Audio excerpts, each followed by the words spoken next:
Hello दोस्तों। अब हम आपको पुत्रदा एकादशी के बारे में बता रहे हैं। पुत्रदा एकादशी व्रत में सुबह जल्दी उठकर स्नान करें, साफ कपड़े पहने, व्रत का संकल्प लें, भगवान विष्णु की पूजा करें, व्रत तथा कथा पढ़ें, निर्जला व्रत रखें, शाम को फलाहार करें और अगले दिन द्वादशी को पारण करें।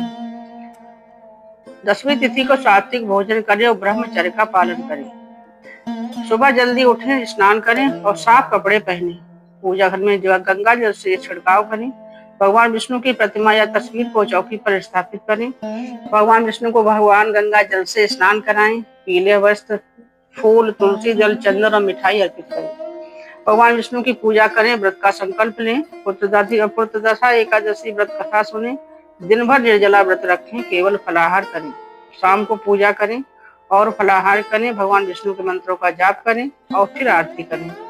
द्वादशी तिथि को शुभ मुहूर्त में व्रत का पारण करें, ब्राह्मणों को भोजन कराएं और दान दक्षिणा दें, तुलसी दल और पीले फल से व्रत का पारण करें। इस व्रत को संतान प्राप्ति के लिए श्रेष्ठ माना गया है। इस दिन सत्य, अहिंसा और संयम का पालन करना चाहिए। एकादशी के दिन अन्न का सेवन नहीं करना चाहिए। इस दिन बाल धोने, बाल कटवाने, नाखून काटने जैसे काम भी नहीं करने चाहिए। इस दिन भगवान विष्णु के साथ माता लक्ष्मी की भी पूजा करें। इस दिन भगवान का अधिक से अधिक ध्यान करें और इस दिन दान पुण्य करना चाहिए। अब हम आपको पौष माह की पुत्रदा एकादशी के का महत्व बता रहे हैं।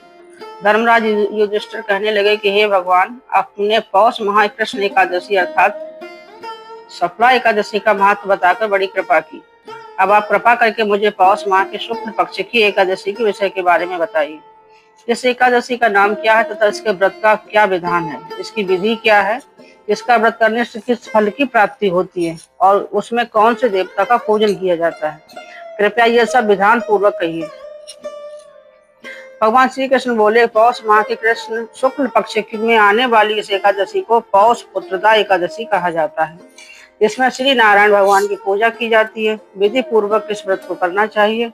इसे चर और अचर संसार में पुत्रदा एकादशी के व्रत के समान कोई दूसरा व्रत नहीं है।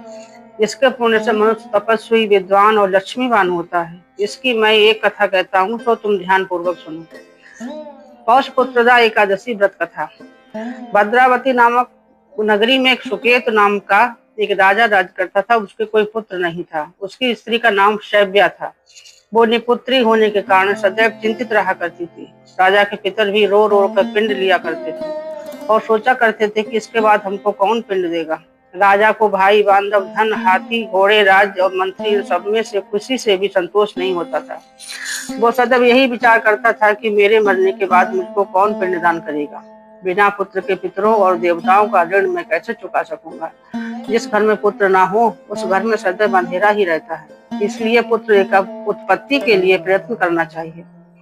जिस मनुष्य ने पुत्र का मुख देखा है वो धन्य है। उसको इस लोक में यश और परलोक में शांति मिलती है, अर्थात उनके दोनों लोक सुधर जाते हैं। पूर्व जन्म के कर्म से ही इस जन्म में पुत्र, धन आदि प्राप्त होते हैं। राजा इसी प्रकार रात दिन चिंता में लगा रहता था।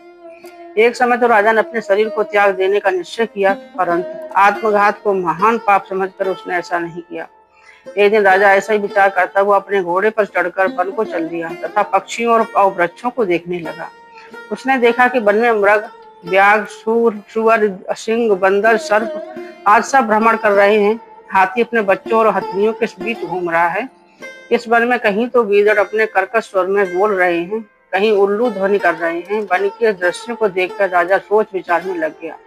इसी प्रकार आधा दिन बीत गया। वो सोचने लगा कि मैंने कई यज्ञ किए, ब्राह्मणों को स्वादिष्ट भोजन से तृप्त किया, फिर भी मुझे दुख प्राप्त हुआ, ऐसा क्यों। राजा प्यास के मारे अत्यंत दुखी हो गया और पानी की तलाश में इधर उधर फिरने लगा। थोड़ी दूरी पर राजा ने एक सरोवर देखा। वो सरोवर में कमल खिले थे तथा सारस, हंस, मगरमच्छ आदि विहार कर रहे थे। वो सरोवर के चारों तरफ मुनियों के आश्रम बने हुए थे। उसी समय राजा के दाहिने अंग फड़कने लगे। राजा शुभ शकुन समझकर घोड़े से उतरकर मुनियों को दंडवत प्रणाम करके बैठ गया। राजा को देखकर मुनियों ने कहा, हे राजन, हम तुमसे अत्यंत प्रसन्न हैं। तुम्हारी क्या इच्छा है सो कहो। राजा ने पूछा, महाराज, आप कौन हैं और किस लिए यहाँ आए हैं, कृपा करके बताइए। मुनि कहने लगे, हे राजन, आज संतान देने वाली पुत्रदा एकादशी है। हम लोग विश्वदेव हैं और इस सरोवर में स्नान करने के लिए आए हैं। यह सुनकर राजा कहने लगा कि महाराज, मेरे भी कोई संतान नहीं है। कहते, आप मुझ पर प्रसन्न हैं तो एक पुत्र का वरदान दीजिए। मुनि बोले, हे राजन, आज पुत्रदा एकादशी है, आप सब अवश्य इस व्रत का व्रत करें और भगवान की कृपा से अवश्य आपके घर में पुत्र होगा। मुनि के वचनों को सुनकर राजा ने उसी दिन एकादशी का व्रत किया और द्वादशी को उसका पारण किया।